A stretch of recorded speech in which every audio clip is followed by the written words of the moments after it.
Good morning friends. BCom भाग 3 semester 6मध्ये व्यवसाय नियमन विषयक कायदे बिझनेस रेग्युलेटरी फ्रेमवर्क हा विषय आपण अभ्यासतो आहे. या विषयाच्या या आधीच्या लेक्चर्समध्ये आपण कंपन्यांचे प्रकार बघितले.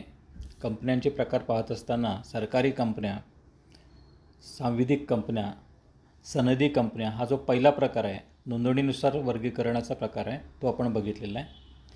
आता या लेक्चर्समध्ये वर्गीकरणाचा दुसरा आपण प्रकार बघूया, तो म्हणजे जबाबदारीनुसार कंपन्यांचं असणारं वर्गीकरण. सभासदांची जबाबदारी कशी असते, सभासदांना कोणत्या प्रकारे कंपनीची जबाबदारी निभावावी लागते, यानुसार कंपन्यांचं वर्गीकरण केलं जातं.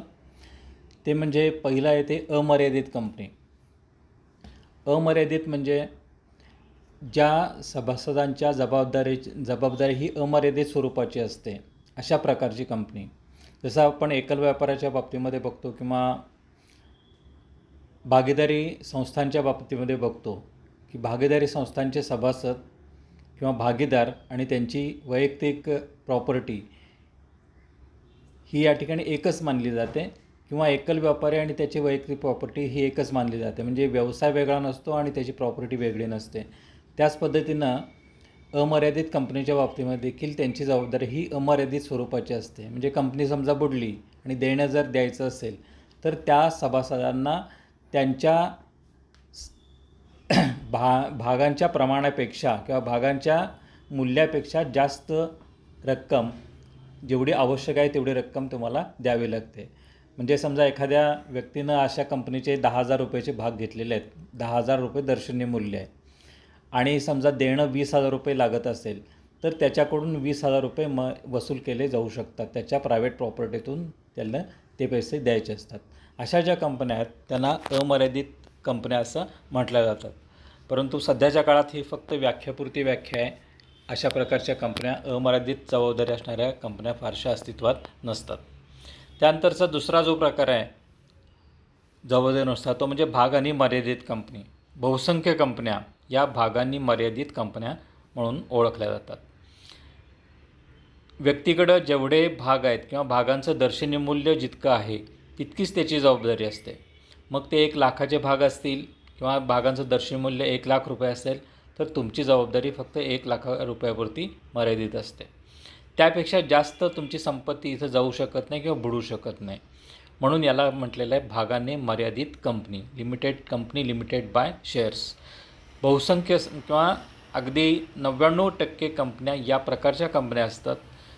त्यांच्या भागांच्या मूल्य इतकीच त्यांची जबाबदारी असते, त्यापेक्षा जास्त जबाबदारी इथं नसते. त्यानंतरचा पुढचा जो प्रकार आहे तो म्हणजे हमीने मर्यादित कंपन्या, कंपनी लिमिटेड बाय गॅरंटी. आता या प्रकारामध्ये सभासदाला विशिष्ट गॅरंटी द्यावी लागते किंवा या ठिकाणी एक हमी द्यायला लागते. म्हणजे समजा कंपनी, त्या अशा व्यक्तीकडं कंपनीचे भाग आहेत, त्यानं एक 10,000 रुपयाचे भाग घेतलेले आहेत किंवा 10,000 रुपये दर्शनीय मूल्य असलेले भाग घेतलेले आहेत. आणखी त्याकरिता त्यानं 1,00,000 रुपयाची हमी दिलेली आहे.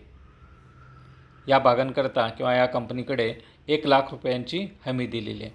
या पद्धतीमध्ये काय होतं की त्या ठिकाणी कंपनी ज्यावेळी बंद करायला लागेल आणि लोकांची देणी भागवावी लागतील, त्यावेळी 10,000 रुपयेचा विचार केला जात नाही, तर त्या ठिकाणी त्यानं जे गॅरंटी दिलेली आहे, हमी दिलेली आहे 1,00,000 रुपये, त्या ठिकाणी 1,00,000 रुपये त्या व्यक्तीला, कंपनीला इथं द्यावे लागतात. म्हणजेच ती व्यक्ती फक्त भागांच्या दर्शनीय मूल्या इतकी मर्यादित नसते तिची जबाबदारी, तर त्याची जबाबदारी ही त्यानं दिलेल्या हमी इतकी मर्यादित असते किंवा हमी इतकी त्याला रक्कम द्यावी लागते.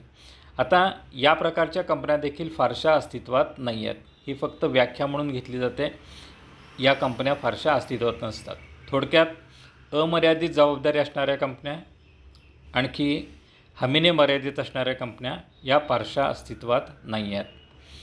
त्याच्या आधी आपण जो भाग घेतलेला आहे सनदी कंपन्या, chartered companies, statutory companies, government companies आणि रजिस्टर्ड कंपनी, या सगळ्या प्रकार इथं अस्तित्वात असतो. आणखी अशा हजारो कंपन्या भारतासारख्या देशामध्ये अस्तित्वात आहेत. त्यानंतर आपल्याला सगळ्यात महत्त्वाचा जो घटक घ्यायचा आहे तो म्हणजे हितसंबंधानुसार वर्गीकरण व प्रकार. हितसंबंध कसे असतात, कंपन्यांचे आणि सभासदांचे हितसंबंध कसे असतात यावर हे 2 प्रकार पाडले जातात. ते आपल्याला दोन्ही प्रकार माहिती आहेत. त्यातला एक प्रकार आहे तो सार्वजनिक company, that is public limited company, ज्याला सर्वसाधारणपणे आपण पब्लिक कंपन्या किंवा लिमिटेड कंपन्या म्हणतो. त्या कंपन्या या सार्वजनिक कंपन्या असतात. बहुसंख्य मोठ्या कंपन्या या सार्वजनिक कंपन्या असतात. आणि दुसरा जो प्रकार आहे तो म्हणजे खाजगी कंपन्या, प्रायव्हेट लिमिटेड कंपनीज, खाजगी स्वरूपाच्या कंपन्या. हा प्रकार आपल्याला सगळ्यात महत्त्वाचा आहे आपल्या दृष्टीनं. जसं सरकारी कंपन्या महत्त्वाच्या आहेत त्याच पद्धतीनं सार्वजनिक कंपन्या आणि खाजगी कंपन्या हा प्रकार इथं महत्त्वाचा आहे. ज्यावेळी एखादी पार्टनरशिप असते आणि पार्टनरशिपला व्यवसाय करायला मर्यादा येत असतात, कारण पार्टनरशिपच्या बाबतीमध्ये कसं असतं, जबाबदारी त्यांची अनलिमिटेड असते. पार्टनरची जबाबदारी ही अमर्यादित स्वरूपाची जबाबदारी असते. त्या पार्टनर्सचा व्यवसाय आणखी त्यांची मालमत्ता ही एकच मानली जाते. त्यामुळं बऱ्याच वेळा हा प्रकार धोकादायक स्वरूपाचा ठरू शकतो. म्हणजे एखादी पार्टनरशिप समजा बुडली आणि मोठं देणं जर द्यायचं असेल तर त्या सभासदांना किंवा त्या पार्टनर्सना ते देणं स्वतःच्या प्रायव्हेट प्रॉपर्टीमधून द्यावं लागतं. मग हे टाळण्यासाठी काय केलं जातं, तर त्या ठिकाणी खाजगी कंपनीची स्थापना केली जाते. खाजगी कंपनीच्या बाबतीमध्ये हाच प्रकार असतो. पार्टनर्ससारखाच या ठिकाणी प्रकार असतो. पार्टनर्सची संख्या जेवढी असते तेवढीच संख्या त्या ठिकाणी सभासदांची असते. किमान 2 सभासद आवश्यक असतात. फक्त त्यातला प्रकार म्हणजे याची जबाबदारी जी असते त्यांनी घेतलेल्या भागांपुरती मर्यादित असते खाजगी कंपन्यांच्या बाबतीमध्ये. तर खाजगी कंपन्या आणि सार्वजनिक कंपन्या यामध्ये असणारा फरक आपण इथं अभ्यासूया.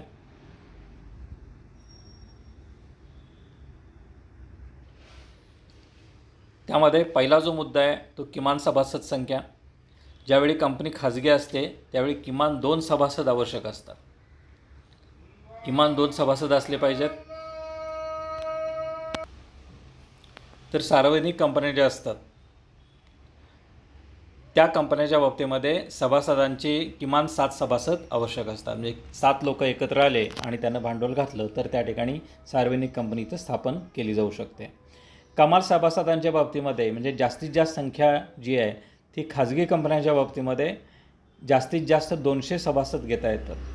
प्रायव्हेट लिमिटेड कंपन्यांच्या बाबतीमध्ये किमान 2 आणि जास्तीत जास्त 200 सभासद इथं घेता येतात. सार्वजनिक कंपन्यांच्या बाबतीमध्ये मात्र कमाल सभासद संख्येवर कुठलीही मर्यादा नसते. अगदी लाखो सभासद असू शकतात. लाखाच्या संख्येमध्ये 10 लाख 15 लाख इथं सभासद मेंबर्स इथं असू शकतात. ज्या आपण उदाहरण घेतलं होतं रिलायन्सचं, त्याचे लाखो सभासद आहेत. त्यांची संख्या साधारण 15 ते 20 लाखाच्या दरम्यान त्यांची सभासद संख्या असते आणि ते वेगवेगळ्या भागामध्ये पसरलेले असतात. असं नाही आहे की त्या ठिकाणी फक्त एकाच शहरामध्ये किंवा एका राज्यामध्ये आहेत. संपूर्ण भारतामध्ये पसरलेले असतात आणि ज्या याच्यापेक्षा मोठ्या कंपन्या असतात त्यांचे सभासद, त्यांचे मेंबर्स हे संपूर्ण जगामध्ये पसरलेले असतात. आज आपल्याला परदेशी कंपन्यांचे भाग घेता येतात. भारतामधल्या लोकांना परदेशी कंपन्या ज्या आहेत, परदेशामध्ये स्थापन झालेल्या आहेत, अमेरिकन कंपन्या असतील किंवा चायनीज कंपन्या असतील, त्यांचे भाग जे नॅसडॅकवर किंवा इतर ठिकाणी नोंदलेले असतात ते आपल्याला घेऊ शकतो. म्हणजे आपण त्याचे सभासद बनवू शकतो. थोडक्यात सभासदांवर कुठलीही मर्यादा नसते. संचालकांच्या बाबतीमध्ये देखील फरक आहे. खाजगी कंपनीच्या बाबतीमध्ये किमान 2 संचालक इथं आवश्यक असतात. किमान 2 संचालक असले पाहिजेत. सार्वजनिक कंपनीच्या बाबतीत मात्र किमान 3 संचालकांची आवश्यकता भासते. त्यानंतर चौथा जो मुद्दा आहे तो सगळ्यात महत्त्वाचा मुद्दा आहे बघा. सार्वजनिक कंपन्यांच्या बाबतीमध्ये माहितीपत्रक किंवा प्रॉस्पेक्ट हे इथं तयार करायला लागतं आणि कंपनी रजिस्टरला ते सादर करणं आवश्यक असतं. म्हणजे कंपनीसंबंधीची माहिती जी माहितीपत्रकामध्ये किंवा प्रॉस्पेक्टमध्ये दिलेली आहे ती माहिती इथं द्यावी लागते आणि ती कंपनी रजिस्टरकडे सादर करणं आवश्यक असतं. खाजगी कंपनीच्या बाबतीमध्ये जी प्रायव्हेट लिमिटेड कंपनी आहे त्याच्या बाबतीमध्ये हे आवश्यक नाही आहे. माहितीपत्रक तयार करणं आवश्यक नसतं आणि ते रजिस्टरला सबमिट करणं देखील आवश्यक नसतं. त्यानंतरचा सगळ्यात महत्त्वाचा मुद्दा ते म्हणजे सार्वजनिक कंपन्यांच्या बाबतीमध्ये भाग जर विकायचे असतील, शेअर्स विकायचे असतील किंवा डिबेंचर्स विकायचे असतील, ऋणपत्रे विकायचे असतील, तर कंपनी ही जाहीर आव्हान करू शकते. त्याला IPO असं म्हटलं जातं. IPOच्या माध्यमातून इनिशियल पब्लिक ऑफर या माध्यमातून संपूर्ण जनतेसमोर भाग खरेदीसाठी ती कंपनी आवाहन करू शकते आणि कंपनीला इतर लोक त्या कंपनीचे भाग खरेदी करू शकतात. म्हणजे ही सार्वजनिक का म्हटलं जातं, तर कोणीही व्यक्ती या कंपनीचे सभासद होऊ शकतात. जरी त्याचा संबंधित नसला तरी देखील ती व्यक्ती त्या कंपनीची सभासद होऊ शकते. आपण कुठल्याही कंपनीचे भाग इथं खरेदी करू शकतो. आपण बघा IPO आला तर आपण इथं कुठल्याही कंपनीचा भाग इथं खरेदी करू शकतो. तसं जे खरेदी करण्याचं आव्हान आहे ते त्या ठिकाणी खाजगी कंपन्यांना किंवा प्रायव्हेट लिमिटेड कंपन्यांना करता येत नाही. त्यांना त्या ठिकाणी त्यांचे जे भाग आहेत त्यांच्या सभासदांमध्येच जी संख्या सांगितलेली आहे किमान 2 आणि जास्तीत जास्त 200 याच्यामध्येच वाटावे लागतात आणि त्याच्यामध्येच त्यांना व्यवसाय करावा लागतो. त्यानंतर भाग वाटप. आता त्या ठिकाणी ज्यावेळी अभिदानाची प्रक्रिया पूर्ण केल्याखेरीज सार्वजनिक कंपनी भागाचे वाटप सुरू करू शकत नाही. म्हणजे भाग वाटप केव्हा करायचं हे त्या ठिकाणी निश्चित असतं. किमान अट, भांडवलाची किमान अट निश्चित असते. ती पहिल्यांदा पूर्ण करायला लागते सार्वजनिक कंपनीला. ती पूर्ण केल्यानंतर ती IPO काढू शकते. म्हणजे किमान तुमचं काहीतरी भांडवल असलं पाहिजे. ते भांडवल पहिल्यांदा त्या प्रमोटर्सनी उभं करायचं आहे आणि हे प्रमोटर्सनी किमान भांडवल उभं केल्यानंतर त्या ठिकाणी नवीन IPO किंवा इनिशियल पब्लिक ऑफर इथं काढता येते. नवीन लोकांना सभासद करून घेता येतं, त्यांना शेअर्स इथं विकता येतात. खाजगी कंपन्यांच्या बाबतीमध्ये असं नसतं. किमान अभिदानाची रक्कम जमा होण्यापूर्वी भाग वाटप इथं करू शकतात. खाजगी कंपन्या ह्या साधारणपणे भागीदारीचाच एक मोठा प्रकार असतो, त्यामुळं फारशा अटी त्या ठिकाणी लागू नसतात. त्यानंतर भाग हस्तांतर. सार्वजनिक कंपन्यांच्या बाबतीमध्ये भागांचं हस्तांतर मुक्तपणे करता येतं. आपल्याला माहिती आहे की त्या ठिकाणी सगळे भाग हे कंपनीचे लिस्टेड असतात. बऱ्याचशा कंपन्या लिस्टिंग करतात, भागांचं लिस्टिंग करतात, नोंदणी केली जाते भागांची. ती स्टॉक एक्सचेंजमध्ये नोंदणी केली असते. आपल्याकडं 2 स्टॉक एक्सचेंजेस आहेत, NSE आहे, BSE आहे.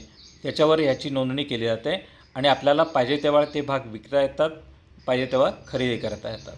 म्हणजे भाग विकणं आणि खरेदी करणं म्हणजे काय, तर एका सभासदाचं नाव जातं, दुसऱ्या सभासदाचं नाव तिथं येतं, म्हणजेच त्याला हस्तांतर असं म्हटलं जातं. तर हे मुक्तपणे हस्तांतर होऊ शकतं. परंतु खाजगी कंपनीच्या बाबतीमध्ये हस्तांतरावर बंधनं असतात. जर हस्तांतर करायचं असेल, भाग दुसऱ्याला द्यायचे असतील, त्याला संचालक मंडळाची परवानगी आवश्यक असते. त्यानंतरचा जो मुद्दा आहे तो म्हणजे वैधानिक सभा घेण्याची आवश्यकता. प्रत्येक सार्वजनिक कंपनीला वैधानिक सभा, स्टॅट्युटरी मीटिंग इथं घ्याव्या लागतात. म्हणजे पहिली सभा असेल, दुसरी सभा असेल, विशेष सर्वसाधारण सभा असेल, ज्या काही सभा असतात आवश्यक असतात कायद्यानुसार त्या घ्याव्याच लागतात. परंतु खाजगी कंपनीला असं कुठलंही बंधन नसतं. सभा घेतलीच पाहिजे असं कुठलंही बंधन नसतं. आणि सगळ्यात शेवटी संचालकांना मानधन किती द्यावं याबाबतीत देखील एक सार्वजनिक कंपन्यांवर बंधनं आहेत. सार्वजनिक कंपन्यांच्या बाबतीमध्ये संचालक मंडळाला किंवा संचालकांना टोटल जो प्रॉफिट होणार आहे त्याच्या 11% इतकंच या ठिकाणी मानधन देता येतं. त्याच्यापेक्षा जास्त मानधन देता येत नाही. म्हणजे समजा 100 कोटी नफा झाला तर त्यातले 11 कोटी इतके त्या सभासदांना, त्या संचालकांना मानधन म्हणून देता येतात. मग तो कार्यकारी संचालक असेल किंवा इतर संचालक असतील, त्याला तेवढीच मर्यादा असते. परंतु खाजगी कंपन्यांच्या बाबतीमध्ये असं कुठलंही बंधन इथं नसतं. कितीही मानधन त्यांना देऊ शकतात. तर हे प्रकार या ठिकाणी, हे 2 प्रकार महत्त्वाचे आहेत, सार्वजनिक कंपन्या आणि खाजगी कंपन्या. ह्या कंपन्या भारतामध्ये बऱ्याच मोठ्या प्रमाणात अस्तित्वात आहेत. खाजगी कंपन्या देखील भरपूर आहेत. आणखी सार्वजनिक तर लिस्टेड कंपन्या देखील सांगितल्याप्रमाणे किमान 6000 कंपन्या लिस्टेड आहेत. अशा हजारो कंपन्या या ठिकाणी अनलिस्टेड देखील असू शकतात, त्यांचं लिस्टिंग स्टॉक एक्सचेंजमध्ये झालेलं नसतं. त्यामुळे हा सगळ्यात लोकप्रिय प्रकार मानला होतो, सार्वजनिक आणि खाजगी. आता या व्यतिरिक्त जे वेगळे प्रकार आहेत, इतर 4 प्रकार आहेत, ते आपण इथं नेक्स्ट लेक्चरला आपण बघायच्यात. त्याच्यामध्ये एक व्यक्ती कंपनी, सूत्रधारक कंपनी, लघु कंपनी, सहयोगी कंपनी, परकीय कंपनी आणि कलम 8 अंतर्गत येणारी कंपनी आणि सुप्त कंपनी, डॉर्मंट कंपनी असं म्हटलं जातं. हे जे प्रकार आहेत हे वेगळे आहेत. हे प्रकार आपण पुढच्या लेक्चर्समध्ये घेऊया. थँक्यू.